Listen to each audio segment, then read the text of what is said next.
I'm standing in Olds, Iowa, and this is part 2 of our episode with 5 concerned Henry County citizens who have concerns about the proposed windmill farm in North Henry County, and they're trying to get the word out on their concerns. And I hope you watch this, and if you feel as they do, I hope you reach out to the supervisors and the planning and zoning people and let your thoughts be known. This episode is brought to you by Griner Auto Body of Washington, Iowa, using state-of-the-art techniques and decades of experience to get your car back on the road after an accident. Car Doctor of Washington, Iowa. No matter who Frankensteined it, they can fix and clean and customize it. McDonald Boneyard of Keota, Iowa, for all of your farm equipment and auto recycling needs. Hinshaw Trailer Sales of Richland, Iowa. You need a trailer? They've got your trailer, and they fix what they sell and don't in their full-time repair shop. Girling Repair of Winfield, Iowa. If your mower is dead, call Fred, your Husqvarna, Aaron's, and Gravely dealer. And B&B Propane and the family of Jet Stops present Southeast Iowa Today. I'm John Bain, author of Christie's Journey, The Beat Goes On, and your host. Let's get right to part 2. Okay, we are starting part 2, and Bill and Dorothy, you had said I had mentioned something about the science. Go ahead and tell me what you said off camera. Tell me on camera. Well, I think we agree that it's partially follow the science, but there's a big share of that it's follow the money. You know, we can follow it right out of our territory here.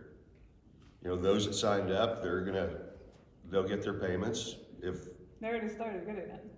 Yeah, incentive for signing, and they'll get it as long as the turbines are spinning.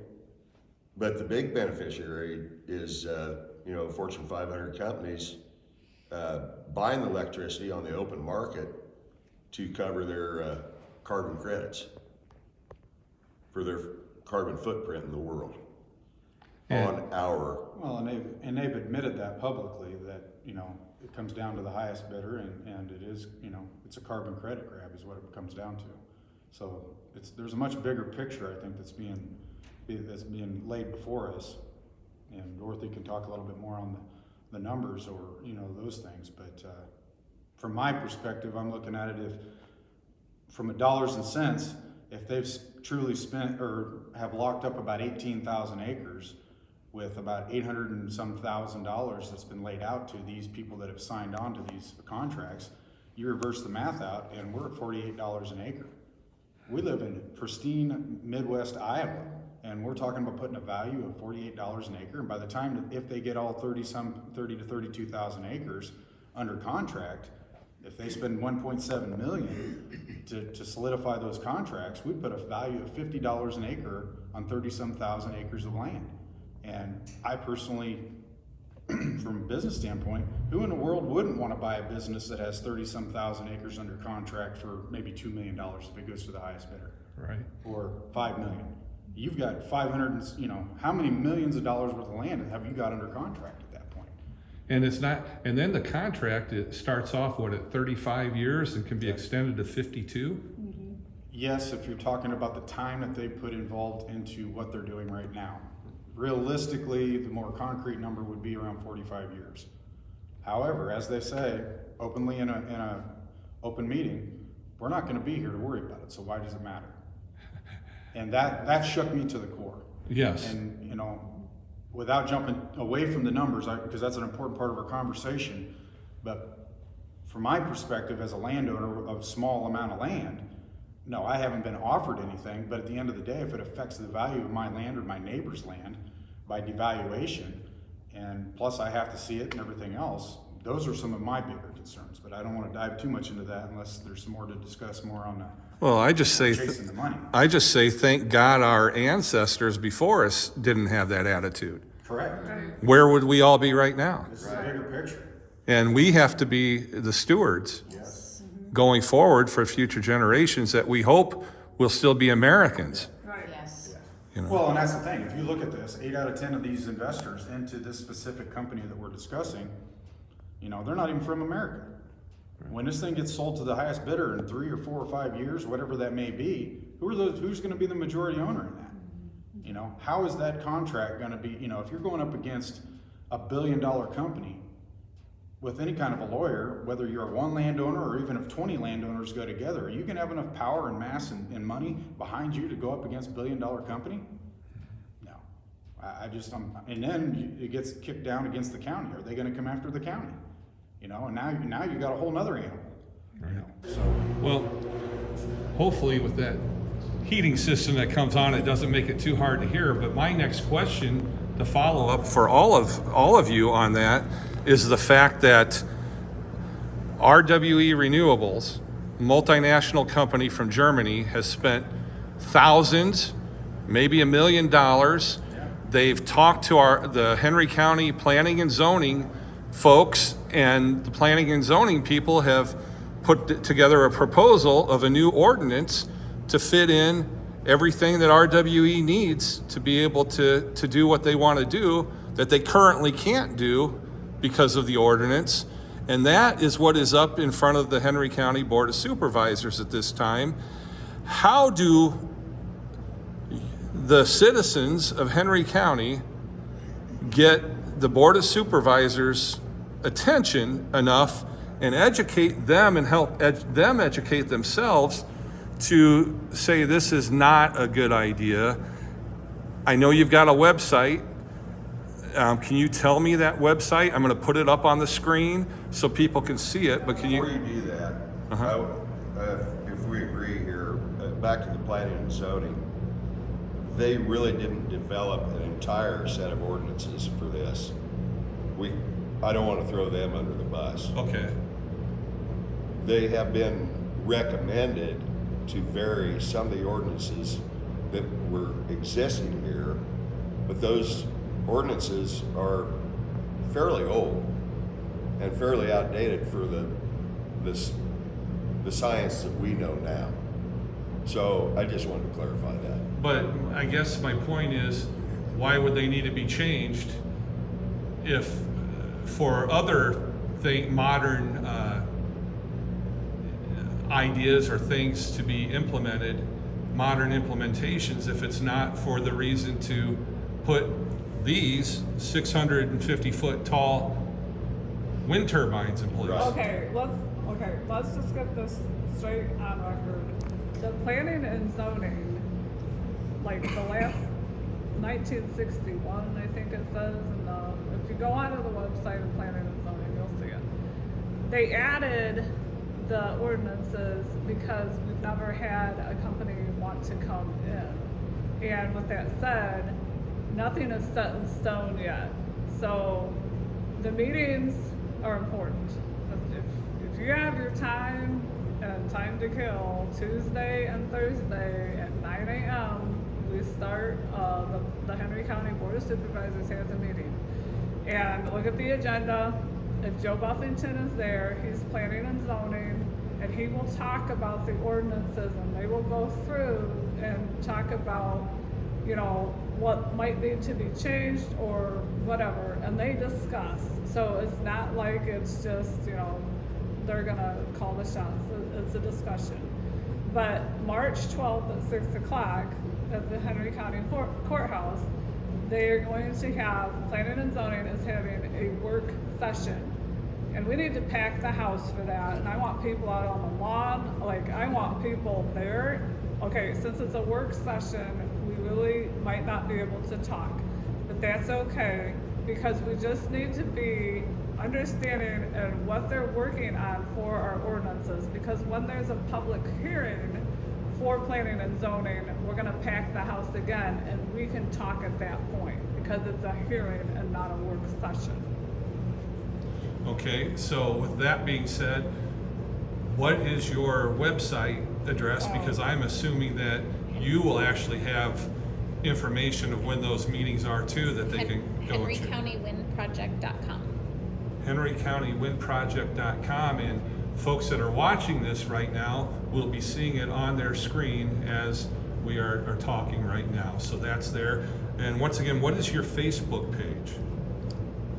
Henry County, no, exclamation point, and then it's CWECS. So Henry County No exclamation point to CWECS. And that's on the screen right now for people to see as well. So, Oh, you asked about another thing that we can do. Yes. So for people listening and are watching, the most important thing that they can do is they can send emails and just send it directly, attention to Henry County Board of Supervisors. If you want to list them, you can. And then Henry County Planning and Zoning Board, and list all that's on the board. And that is supervisors at henrycountyiowa.us, and talk about your concerns. The most important thing I think we need to do to have a very strong argument is not get emotional. And so when I say that, I mean, I know I get upset thinking about, my view, but I think the most important thing is how is it gonna affect our lifestyle? And our lifestyle, It's our our health, quality of life. our quality of life, because the And shadow health and well-being. flicker and safety. the headache, It goes on and on. Yes, all of that. And then you had mentioned too about, your outside, companies that are sponsoring this. Okay, so with all that said, I think we need to remember, none of the electricity generated from this is going to stay local. And I know a lot of people are like, oh, yes, it will. They'll give me a tax credit and I won't have an electric bill and all this stuff. That is not true. And they even say that's not true. It's gonna go to the highest bidder. And it's not gonna be Henry County. one of the things I think about during all this process, if these windmills or wind turbines, whatever you want to call them, were such a great idea and effective and efficient, why aren't Henry County farmers having them themselves to take care of their facilities, their homes, their plants? If it was a good thing, every farmer I have ever known does what is the best and most efficient and money-saving thing that they can do for their business, because farming is a business. Why don't people already, the ones that even signed up already for this, why don't they have their own? As a farmer's wife, this is an industrial, what would you say, piece of technology. It's not agriculture. Mm-hmm. And that is one of the big reasons why they're not on farms. It has nothing to do with ag. Well, that sums up a lot right there. I also think it's important, you were talking about writing letters, is to be specific, not just say, I don't want these. Right. We need to have specific concerns. So I have many specific concerns that I've been researching, and then when I have the research completed on a specific topic, then I'm sending my letters. So you can send multiple letters. There's nothing to say that we can't do that. The supervisors do have a notebook that they are keeping, and they are putting it by category, by concern. If it's about the setbacks, if it's about the safety, if it's about the noise, whatever it is. So property value. They're going off of the ordinances, so Right. it's slid into the ordinances. And you can get a copy of the ordinances off of the website too. Just print it off and start reading it, because it's good to be abreast on this whole thing, because we can't complain if we're not educated in this area. And when it comes to setbacks, when it comes to sound, when it comes to shadow flicker, all of that, we have to know where it's at in the ordinance and what exactly they're trying to push through. And how it compares to other places and Right. what other ordinances are, other counties in Iowa, what they've done. I Right. think that's important. Yeah. Now, For instance, I asked about, at the meeting on Tuesday, I asked about line of sight towers. A lot of people in Henry County, we do, have line of sight internet. So our business relies on that, our home relies on that, our TV relies on that. And so I asked the question, and the company representative couldn't answer my question. So I had made a note on my notes that day to reach out to my internet company. So I sent an email to my internet company, and they responded very quickly and said that they thought it would be a problem because the blades, it was said they go around one blade goes around every 9 seconds. So if there's 3 blades, then that to me means about 3 seconds you're gonna have a flicker. So if a turbine is between you and your line of sight tower, that's gonna be a pretty constant interruption. And so the executive officer from the internet company said, yeah, it would be a problem. It would also be a problem if you had a line of sight and they put a turbine tower, so if the tower's between you and your internet tower. So that's another thing I don't think. Well, that hits me personally, because if people are watching this right now, they're watching via the internet. Yeah, And so I want them to see what I'm bringing out there. There's so many different things that we haven't even thought of yet. Now, and I there's didn't even think of it till I don't even remember what we were talking about or they were talking about in the meeting, but it just came to me that like, wait, what about this? Yeah. So it's good to ask questions. And it's interesting that this is part of the discussion, because part of what I do for a living, I plant trees and, you know, landscape people's properties, and that's a common question, and it's also something that I'm responsible for, not to put a tree in a location that's going to block where their dish might be or some sort of a signal coming in. And that's just a simple tree. We're talking about a 650-foot, you know, machine that they're putting out there. But I want to also touch while I'm speaking on just our neighbors in general from other counties.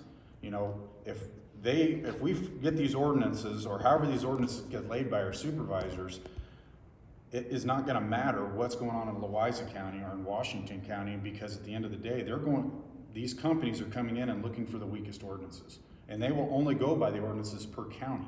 So if we get things set up in a way that is beneficial to us as a county, if the other county next door to us as neighbors don't have very good ordinances, that one of those could be parked right on that county line and shadow that person, because there's no ordinances in that county that's protecting those citizens. So I firmly believe what we're doing here and what we're trying to do, I want us all as neighbors, county to county, to understand the importance of us working together on this, because ultimately this is a much bigger picture than just Henry County. And that's why I think we all need to be talking to each other here, so that we're not affecting those neighbors. Definitely. Exactly. So. Now, there's a petition or two out there right now in Henry County. What is that petition that's going around that people are signing? What does it specifically, what are the paragraph that says, I agree to this, that they're signing off on? So the petition is basically for asking for a 2-year moratorium on this project from the county supervisors. And what it would do is it would delay the project or put a pause. The county supervisors are feeling rushed. We're feeling rushed. We're feeling the pressure. And nobody wants to take credit into why we're all feeling so rushed, but the rush is there simply because of the way the ordinances are. And what you said was an excellent point. Anybody in Louisa or neighboring counties, Lee County, whoever, Washington, needs to get their nuts in a row and get their ordinances straightened out before they come to their county. Because they're on their way. There's a big plan here, and it's all across. It's all about the money. It's all about the money, and you know, this is the biggest land grab we will ever see in our history right now. But we've all got to be on the same page with our ordinances for the betterment of the citizens, especially in this rural environment. I mean, it's different when you got a house every, say, 3 miles out in the middle of some of these states that we have around us. This is a different environment we're talking about. There's never been anything like this put this close or proposed this close to a community. Well, and with that said, there really isn't wind towers that are 650 feet. No. That we can find nearby. No. There's one in northern Iowa that's 620 feet, Yeah. and that's still not as tall as what they're proposing here. Correct. So, I mean, there are so many unknowns, and if you go to a meeting, you know, track all of the, I guess, I don't know, I think, I hope. We'll get back to you. This is all subjective, and there's nothing objective with this at all. And I'd like to say too, very carefully, that the wind energy companies are to make a sale. And the sale is, I want to lease your land, and I want you to sign the contract. And we have to be so diligent in saying, I need to read through the fine print, or I need to take it to my attorney. So the next person, and I don't care who you are, it might be south of Mount Pleasant, and they're gonna stop in. They have not stopped knocking on doors. They are still watching the land. Well, and I hear everything you're saying, and I go back to the proposed ordinance. What's happening in Henry County, from what I've seen, and I've covered quite a bit of this, the ordinance is being crafted so that it works in the favor of the wind turbine company. It seems to be.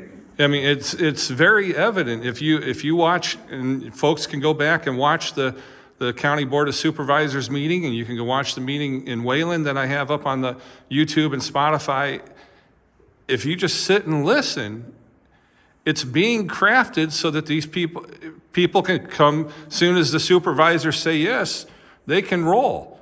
And that's where this is all sitting right now, is whether the supervisors say yes or no to it. I mean, am I wrong on that? Yes, you're correct.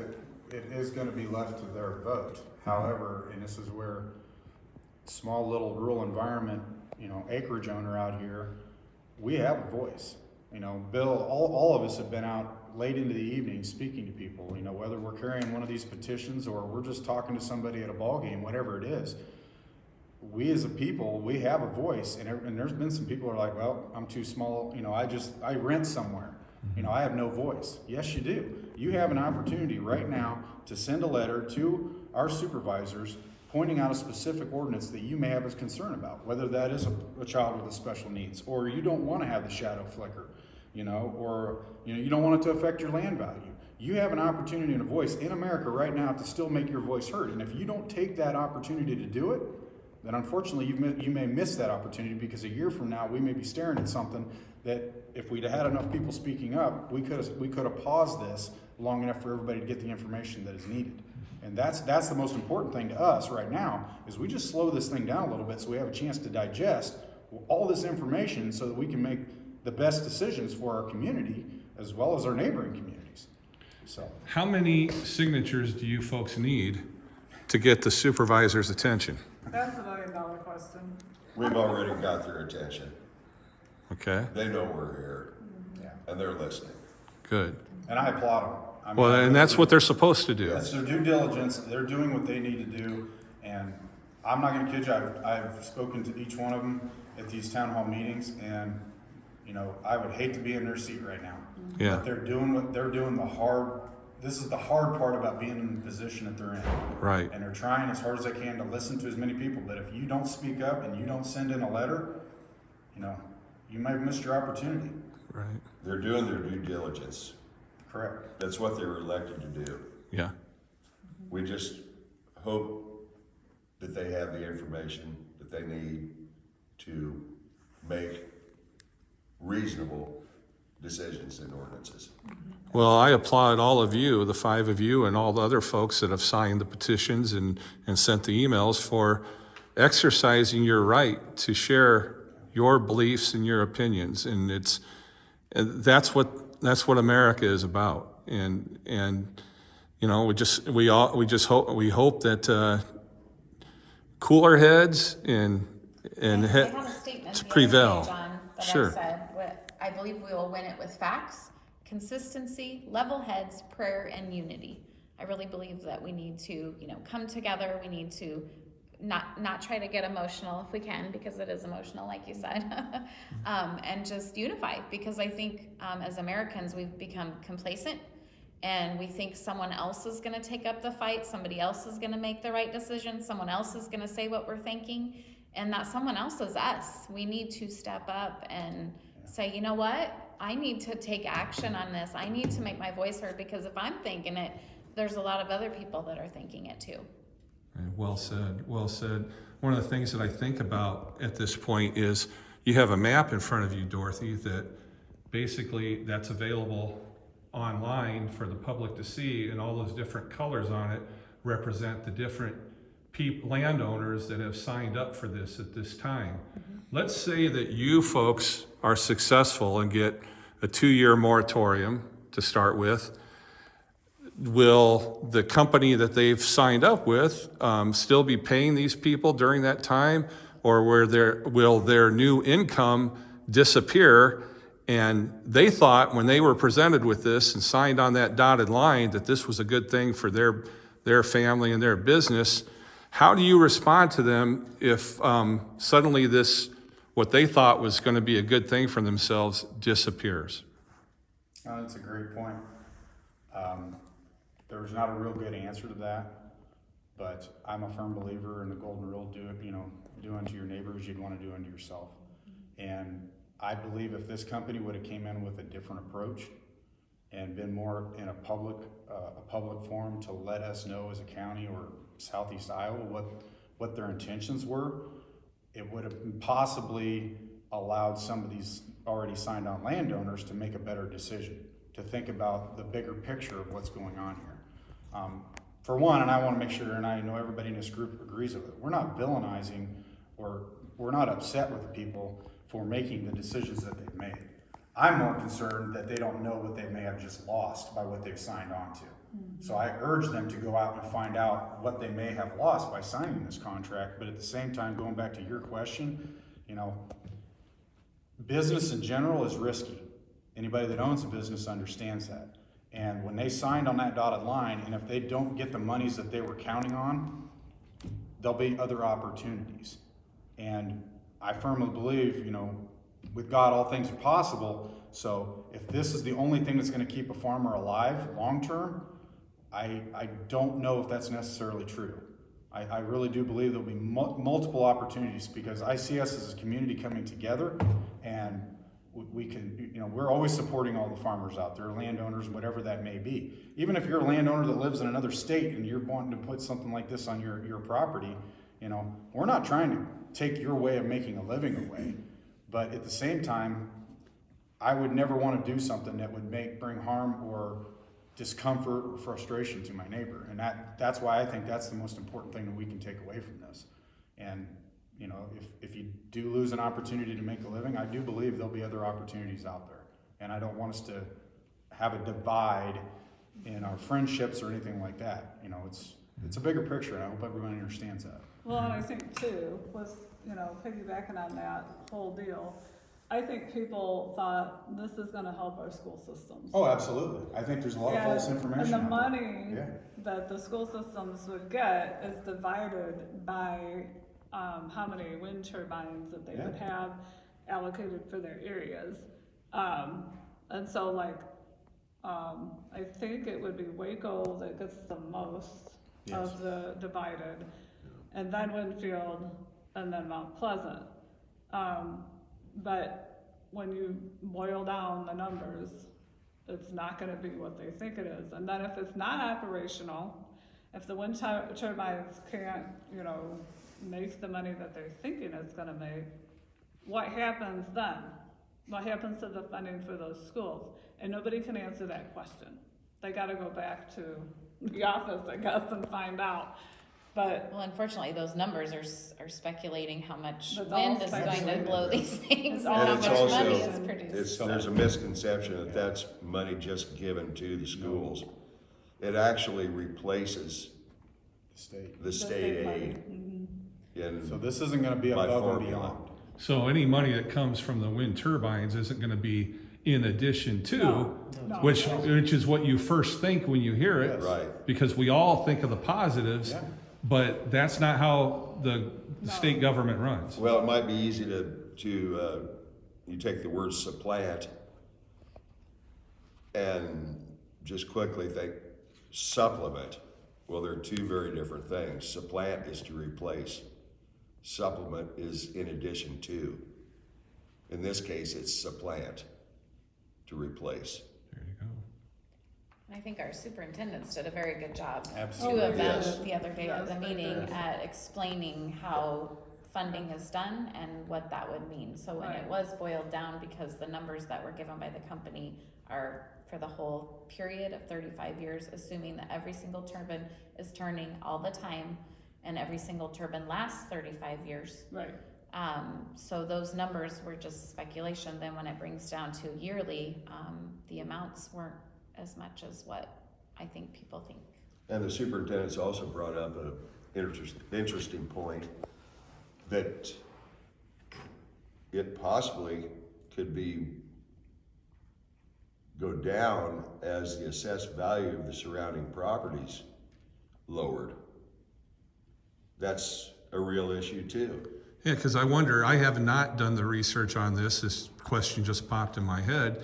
I wonder, is there any studies that show that land values, surrounding land values have gone up to wind turbines? No, they'll tell you that they have, but there is not. And I'll be sharing some information to the supervisors of a very, very detailed report from 4 different organizations over the United States that have proven that these are causing a 10 to a 50% property devaluation. So this is different than what we were told at a town hall meeting, where they hired a third-party company to come in and provide us some of that information. It's that's another conversation in itself with the information that gentleman shared with us that night. But when I do share this information and it goes out there, anybody that understands real estate, I firmly believe common sense has to be entered into this picture. I don't believe there's anybody, including the people that are presenting this plan to us, none of them have one of these in their backyard. You know, they don't. They openly admitted that. And I don't know too many people that would want this in their backyard that I've met yet. So who's gonna, you know, and just us having this conversation right now is already affecting people that are trying to sell their properties in this area. Yeah. It's a fact. It's already starting to affect. There's already been a transaction of a land around here that lost 15% based on somebody that was involved in that sale. It caused a 15% reduction in that property sale. Guess what? They were already handed some monies from this company to put wind turbines on their property. So the money that they've received from that company already never even covered the loss that they in their transaction. So this is already affecting these types of decisions locally. Imagine what this is going to be once more of the county understands what's going on. Yeah, and I mean, at this point, I think that if I were one of the folks that has already signed this contract, I think I'd be praying for that moratorium Oh, absolutely. And at this point. Well, one thing I'd like to mention too is we are the experimental group. First of all, if you go over even to Illinois and even in Iowa, they are not this close to a town. And Olds is a town, it has city limits. And knowing that, and that the setbacks are set, but do they really like take into consideration the monstrous size that we're gonna have isn't the same as what you're gonna see in other states even. not even close. So, I mean, with the monstrous size, with them being so close to town, in towns, I should say, because it's not just This is involving five towns. 5 towns, right? Wayland, Olds, Winfield, Mount Union, Trenton, and Sweetsburg. Yeah. And so, 6, excuse my math. well, unless Lewisburg is unincorporated. I don't know. Sort It's of Trenton Mount and Union, Union. Okay, so, and that's another thing too, because there really aren't ordinances for those, because they don't have a mayor, they don't have anybody like governing that, it's not a town. It's A not, village? it's, I don't know, it's, but, I mean, it goes so, by county government now. there's just so many unknowns that should be the red flag flying with everything. We don't know the effects. We don't know what it'll be like near a town. We don't know, you know, what long-term, how this is all gonna play out. And they just keep telling us, well, this is what it looks like, you know, over in Illinois. This is what it looks like in western Iowa. The thing is though, that's not this project. This project is monstrous. This project has, what is it, 140 or $450 million pushing it. I mean, that's for landowners projected. So, you know, it is a monstrous project, and there is billions of dollars in this company that is trying to get what they want. Well, you know, like everything, time will tell what this is, but we can try and make a difference in time by doing what you folks are doing.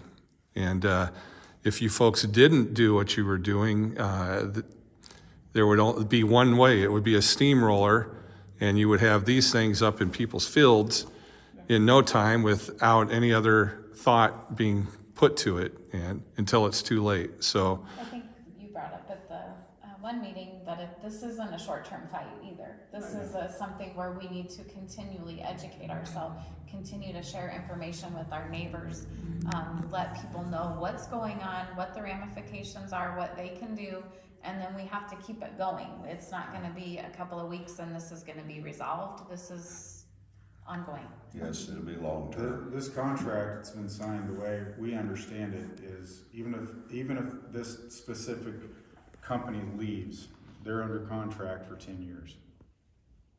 So what that means is that if they decided to sell to another high bidder, whatever they've already got signed up, another company's gonna come through here with possibly another type of a turbine or something that they're gonna, some terminology where they're gonna be able to use this in that existing contract for that long. So now even if they're gone, if you're trying to sell a property or you're trying to do something, or if you wanted to make a subdivision next to an area, that land's tied up in a contract for 10 years. So strategically, how are you supposed to plan? All right. You know, And none of us human beings really, if you're fortunate and everything's going your way, you might make 100 years old. yeah. So when you think about what 10 years is, Yeah. that's if you're perfectly healthy, that's a tenth of your life, folks. Yeah. And that's well, this is something that I'm going to continue to cover on the podcast. It's important to me.